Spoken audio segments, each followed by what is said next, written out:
de Badr, eh bien le prophète sallallahu alayhi wa sallam est reparti à Badr et il a rencontré ici des personnes qui étaient décédées. D'accord, lors de la bataille, il y a eu des pertes du côté des musulmans, du côté des Quraysh, des Qurayshites, des Mekwa.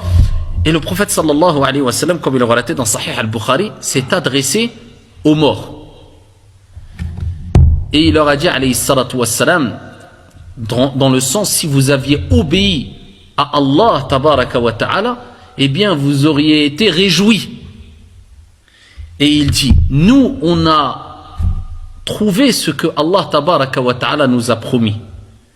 Est-ce que vous avez trouvé ce que Allah tabaraka wa ta'ala vous a promis? Il s'adresse à qui là? Il s'adresse à des morts. Omar ibn al-Khattab radiyallahu anhu warda, il dit, Ya Rasulallah, tu t'adresses à des corps sans âme. C'est que des corps là.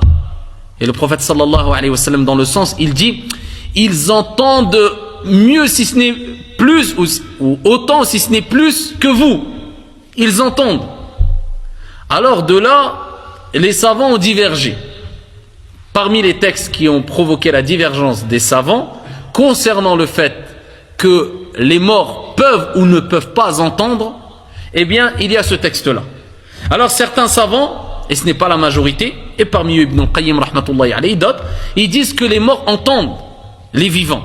Ils peuvent entendre les vivants.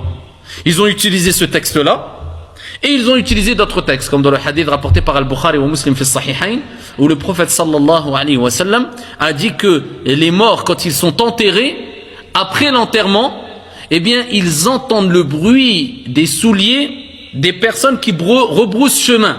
Quand on a fini d'enterrer le mort, quand les personnes partent, eh bien, les personnes enterrées entendent le bruit des souliers, des chaussures ou des pas des personnes qui rebroussent chemin. Ils ont dit ça, c'est une deuxième preuve. Parmi les preuves aussi, il y a le hadith où le prophète sallallahu alayhi wa sallam fi sahih a recommandé de passer le salam quand on visite un mort. Ou quand on va dans un cimetière musulman, on dit assalamu alaykum. Il a akhiri, etc. Il y a une dua spécifique pour les morts. Donc on dit que la paix soit sur vous. Eh bien, certains savants ont dit, si le prophète sallallahu alayhi wa sallam a dit de passer le salam, c'est que automatiquement on en déduit qu'ils entendent le salam et qu'ils vont répondre au salam, car cela relève de la sunna de répondre au salam, et de manière générale, raddu salam wajib. Fait de passer le salam, c'est une sunna recommandée, mais répondre au salam, c'est obligatoire.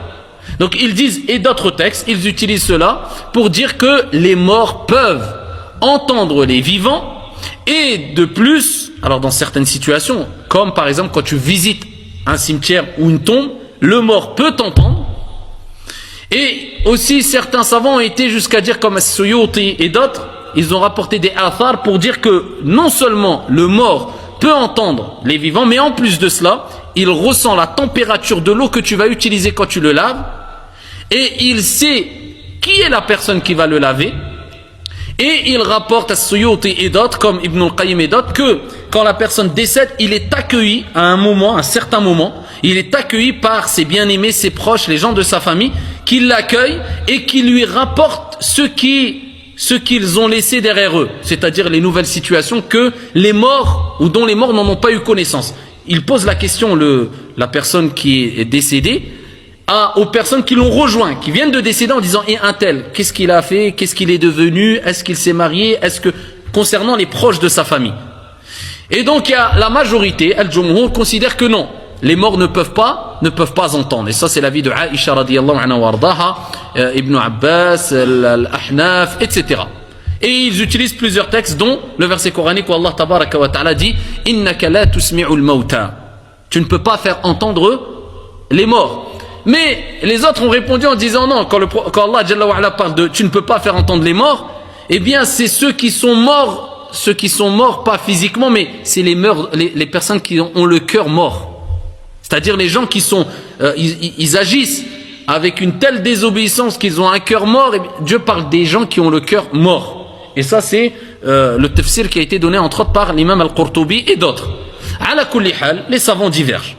Mais ici, on peut savoir que, en tout cas, quand il est rapporté de manière claire dans un texte que le mort, dans une situation précise, entend, là on reconnaît, tout le monde reconnaît qu'il entend. Comme par exemple le moment où on l'enterre. et il rebrousse chemin, c'est-à-dire les gens qui l'ont enterré rebroussent chemin, là il entend les pas de ceux qui ont rebroussé chemin. Là il n'y a pas de doute. Ou là pour les gens de Badr, ils disent que c'est une spécificité de ce cas-là pour le prophète sallallahu alayhi wa sallam. Allah Jalla wa ala a permis aux morts à ce moment-là d'entendre le prophète alayhi salatu wa sallam. Donc il y a une divergence et il y a de fortes chances, wallahu a'lam, que les arguments de ceux qui ont considéré que les morts peuvent nous entendre soient forts. En tout cas, quand on visite une personne qui est décédée, ici nous en tant que croyants musulmans, d'après les textes, on sait que ça apporte une certaine, ça peut apporter beaucoup de bien aux morts, ne serait-ce que, même s'il ne t'entend pas, ne serait-ce qu'à travers les invocations que tu fais pour lui. Et cela est bénéfique pour lui. Donc en tout cas, on peut déduire que sûrement, wallahu a'lam, le mort ressent la visite d'une personne qui le visite quand il est enterré. Voilà pourquoi le prophète a demandé de multiplier les visites ici des cimetières afin d'invoquer en faveur des défunts. Wallahu a'lam.